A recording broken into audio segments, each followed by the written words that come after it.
big news too coming out of the Trump administration, and I bring it to you from CBS News just because I want you guys to know how big of a deal this is. Uh, Trump Trump pardoned Silk Road founder Ross Ulbricht, right? So Ross Ulbricht was the founder of Silk Road, right? He got 200 years plus 40, right? 200 life sentences plus 40, right?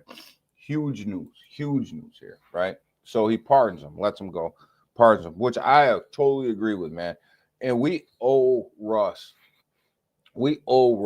something, right? We owe Ross something, right? We owe Ross something because Ross was the first one to allow people to have a use case for Bitcoin, right? When Bitcoin was worth pennies on a dollar and people were mining it, he was the first one to actually give Bitcoin a use case for Silk Road. Now, people can argue whether Silk Road was good or bad. There was criminal activity going on, not criminal activity going on. That's either here nor there. That's irrelevant to the conversation, right? That's irrelevant. Ross gave Bitcoin a use case. And Bitcoin miners, right? This is where they went and bought their equipment for Bitcoin mining off of Silk Road because people weren't selling it on the mainstream, right?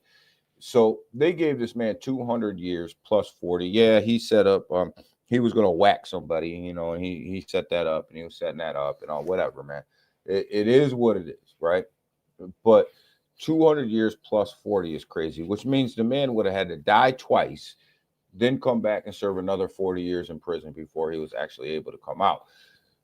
Trump pardons the man, gets him out of jail. Perfect. This is perfect because we owe this guy, Ross. We owe this guy because without him, Bitcoin doesn't, you know, its use case doesn't even start to develop probably for years and years later, right? So, and after him, there was tons of other Silk Road knockoffs that came out and everything else. But Trump, this was one of his pledges to the people during his campaign trail that he was going to do this. And everybody got pissed off that he didn't do it on day one. Which I was kind of like, I took a step back and was like, yo, he didn't pardon Ross, but he pardoned everybody else. What's up? Day two he did, right? That's why it's the first 48, right? Day two he pardoned him, and you know, he did what he said he was going to do and made that promise. But this is a big deal. This is one of the Bitcoin founders right here. This is one of the Bitcoin founders.